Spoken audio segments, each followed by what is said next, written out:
for whatever reason, whether they're repenting for the sins of OTS 15 or just want to get us excited for the ban list that may or may not ever be coming. But good news is, we're here to talk about it and talk about what the potential third ultimate rare could be. So sit back and join us for this very brief discussion on OTS 16. But before we get into that, if you guys are not already a subscriber, feel free to go down, hit that subscribe button, throw this video a like, and put in the comment section down below what you guys think the third ultimate rare slot is going to be. We also have an Instagram. It's at crushcards.yo. If you want to come interact with us a little bit more and see what we do behind the scenes, that's the place to be. We also have a super wholesome Discord community. It's absolutely bopping. We almost have 2,000 members in the Discord, so feel free to check it out if you want to make some new friends and do some remote duels. And then last but not least, if you want to further support the channel, we have a Patreon. Bloopers just went up. All the side decks are going in there. You get exclusive Discord benefits and some of the best rewards in the Yu-Gi-Oh community. So if you want to hang out with us and hang out with cool people, I definitely recommend checking it out. But if not, that's okay. I'm just happy you're here to talk about this cool new OTS set. Yeehaw. But with that being said, let's talk about OTS 16 and let's get small. Something I'm desperate to do. Alright, so now we're in the corner, let's talk about OTS 16. This is like really interesting. When this news came out, we honestly, I thought it was fake because OTS 15 just hit OTS stores I mean, I didn't think it was fake because it was from the Yu-Gi-Oh actual website, so it wasn't fake to begin with, but I did think it was pretty weird that they just dropped this when like the last set literally came out 2 weeks ago. I just checked the website a minute ago before filming. It came out on 2/18. It is the 5th of March. It is literally that is nuts. Yeah, it's been 2 weeks. A lot of people seem to think that OTS 16 is like a makeup for OTS 15. A lot of people seem to not like 15. 15 was honestly one of our favorite sets. Like, I didn't have anything wrong with it. Needle Fiber was crazy good. Like the super rare punishments, should all dragon. Like I thought there was some really cool cards in that set. They're not like meta defining right here, right now, but they're definitely cards that definitely needed upgrades. I don't know what you're talking about. Melfi Mami is the most broken Xyz card ever to be printed in the game of Yu-Gi-Oh! Feel free to check out our Melfi Tri-Brigade updated deck right up here. Woo! Go check it out. It's really good. I recommend you watch it. Also, I don't know why everyone was complaining that OTS 15 was so bad. I know we just mentioned it, but like Needle Fiber, not a broken card. Yeah, can we get off the bandwagon of Needle Fiber needs to be banned? Who's fine. playing that card? Like, no one's playing it. Who's playing it right now? It's not even meta. And like Dark Requiem is an amazing card for Phantom Knights. It looks beautiful. And the Armed Dragon level 10 or whatever the hell it was just a cool collector card. So like honestly, I think the supers were more valuable than the actual ultimate rares in this set, which is fine. I don't think that's a bad thing at all. What legacy token, by the way? Like great. There's no pleasing Yu-Gi-Oh players. Like when Needle Fiber is out, people want it banned because it's too broken. And then when it's not playing it, people are mad that it got the ultimate rare printed because it's not relevant. Like whatever. No one's ever happy. But with that being said, people are really happy with this set so far. So let's look at it. All right, so hopping on over to the computer here, we got OTS 16. I mean, first off, the color scheme is beautiful. I love it. I love teal. This color scheme is beautiful. It's got like this nice little like spacey vibe to it. So, all right, cool. So its release date is June 10th. June 10th. For everyone who's confused and has a hard time reading, I get it. It's hard. It's okay. I have an English degree. I'm here to help you. Requiem. It says 10/6/2021. They all do it day first, month, then year. So it's not October 6th. I've seen a couple people be like, October for an OTS. Guys, they're all like this format-wise. Like, they're all the same. It's June 10th. Why would they be reprinting Virtual World and Drytron cards in October for an OTS set? Like, level with me, guys. It's June 10th. So lightning overdrive time, team. And now for a dramatic reading of the second paragraph of what's in this set. Take your rarities to the next level with an ultimate rare variant art version of Cyber Dragon. I think that's going to be the OCG alternate art because why would they just make a new one, I guess? I mean, unless they're feeling creative, but whatever. That'd be cool if they did, though. Like, the only rarity that you can get this new alternative art is ultimate rare. That'd be pretty if that was a TCG exclusive, it'd be crazy, but I think it's just the OCG version. Negate key effects of your opponent's most powerful monsters with an ultimate rare Forbidden Droplet. I almost died when I saw this. I can't believe they're already reprinting this card as an ultimate rare. It's crazy. The market value of this poor card. Oh my god. Man. I get it. I know everyone's really upset about like the value of that card and like how they just got it a higher printing. I get it. We'll talk about it. Popular themes receive a ton of super rare upgrades like Drytron, Delta, no one says it, Delta, King of the Skull Servants. That's kind of cool. Sure. And Virtual World Gate Qinglong. And more. I just can't. Wow. So, at the end of all of this, obviously all the OTS sets, if we can see it on here, have 13 commons, 10 super rares, and 3 ultimate rares. This is actually a really cool little like side set. How this usually works is you can either go to your OTS store and for every $15 that you spend, you get one OTS, whatever the number is, pack, or if you compete in your remote duel local tournaments, you can win these as prize support. So there's multiple ways to get your hands on this set. All right, so let's talk about the last two. So the Drytron Delta and the King of the Skull Servants, and then obviously the Virtual World Gate. awesome. Why does no one pronounce that word right? It's Qinglong. Is it?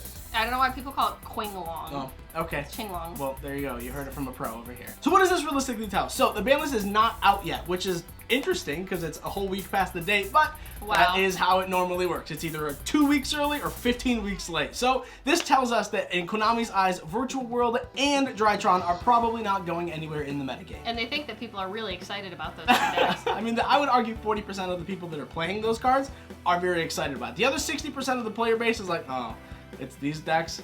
Awesome. Comment section, feel free to let us know. Are you excited about new super rare versions of Drytron and Virtual World cards? I just want to know. We can still hope that there's going to be some hits on the ban list to bring these decks down, but clearly these are still going to be meta viable decks, at least into June. So this does give a little bit of light as to what the ban list is and is not going to do, even though it is not here yet. I mean, we knew Drytron was getting support anyway. We didn't really think that deck was dying or anything anytime soon, but like Virtual World is pretty good without VFD, so again, another deck we knew wasn't going to die, but this just feels like a slap in the face to everyone who's sick of those two decks. The King of the Skull Serpents one is actually kind of cool because that card actually just recently got a buyout, and we almost participated in the buyout, but we didn't want to actually get rid of any copies that we have. So it's really funny. I think it's really cool that Skull Serpents are getting like rarity upgrades. I don't know, maybe they have something planned that we don't know about. I think it's kind of cool though. I wonder if they knew about the buyout. Zombie support 2021. Let's make it happen. Yeah, Skull Serpents. Also in the comment section down below, feel free to let us know what supers you also think are going to be reprinted in this set. I'm hoping to God and I am praying on my knees that Super Olenoides is coming. I have been begging along with the whole Paleo group for a Super Olenoides for it feels like an eternity. And I feel like this is the one. I don't know, maybe I'm being an optimist. I know, right? But like, this is the time. Why not, right? The new Link Monster is coming out for Paleo. Why not give me a Super Olenoides? Tell me I'm wrong. Tell me I'm wrong. Now to talk about the Ultimate Rares. The Cyber Dragon alternate art is obviously one of those like collector cards. It's a nostalgia card. It's an alternate art. It's an anime card. Like this is just one of those like super safe, super awesome. Everyone's gonna want this card. Like you will not pull this card and then be like, oh, it was this one. This is one of those cards that like even if you don't want it, you're like, yo, this is a killer card that I can now officially add to my collection. So great job on this one, especially that it's like one of the chase cards too, and it's not just like a printing, a super rare printing of like an alternate art. It's just the ultimate rare It's spot. pretty cool. I think it's rad. That's pretty sweet. Especially since there's already an Ulti-Sidra, so I just think it's really cool that there will be two Ulti-Sidras of different arts. I think that's a smart call on Konami's part. Then moving on to the elephant in the room, Forbidden Droplet. This is a card that everyone has been asking for a reprint on release. Rise of the Duelist was shorted, allocated, and hard to get. And not only that, but like it feels like, at least to us in our openings that you can go check out on the channel above, it was kind of a hard card to pull. Yeah. I also think it was allegedly in some of the Ghosts from the Past leaks that have been stewing around the internet that I think are total BS. But like, I think it was on one of those lists. So if that list is somehow miraculously real and Droplet is getting reprinted between now and the Ultimate Rare, I could see a little more fairness in the price of that card and like actual balance being provided. But if there's no reprint between now and June, that's insane. Like, it is relatively safe to say though that if this is the only reprint up until the end of the year, this will most likely see a reprint in the Megaton. So for sure, hold out just a few more months, like 8 or so, and you can get another copy of Forbidden Drops. It's not like this is the only reprint, and I mean this is quite the ballsy first one, I will say. Like this is quite the take from Konami, but who knows? Maybe they are reprinting Ghosts from the Past. Maybe it's the 5th Ghost Rare. I don't know. So now it's time to talk about that third Ultimate Rare slot. We've only been playing the game for just a couple years now, but we've seen like 3 to 4 different OTS sets now, and we've kind of noticed a trend. There's always some sort of like a meta-defining card. There's always some sort of like nostalgia kind of collector card, and then there's something out of left field. Like the in-between card. It's like not a card that's played a ton, but a card that's like,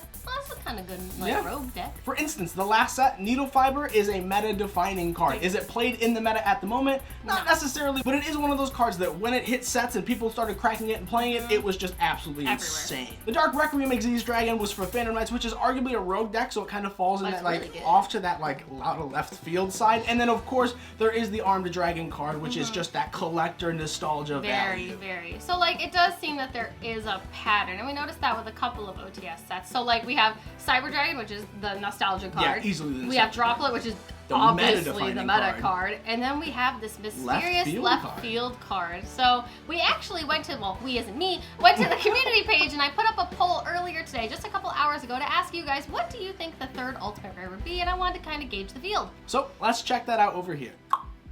Wow, here we go. I put a couple of options up along with a section that said comment what you think it is, because I obviously can't put what everyone's thinking, but I wanted to just put some left field kinds of things to gauge interest and see what people thought. And of course, so far, the overwhelming majority of you at 55% think Ash Blossom is going to be the third ultimate rare. We would love for this to happen. I really do. But I don't think it's going to. Could you imagine? They would tell us. They would tell us if Ash Blossom was going to be an ultimate rare, because that would be the chase card. Ash Blossom would never be that like out of left field card that they like. We understand that everyone wants an ultimate rare Ash. I want it. We want it, but that is not like that mystery, like kind of off to left field slot.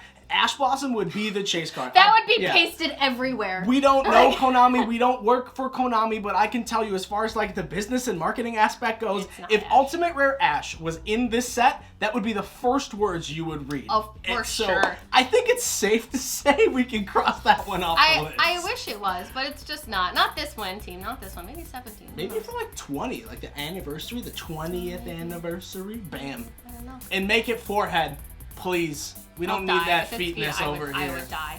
And then I just threw some other options up, like Red Eyes Fusion, or Avermax, or an Eldritch card. I didn't really know. I just kind of picked things that were like cards that were good, but that you didn't have to play, you know? Sometimes Konami does archetype-specific cards, like, you know, Cyber Dragon is a very archetype-specific card. Dark Requiem.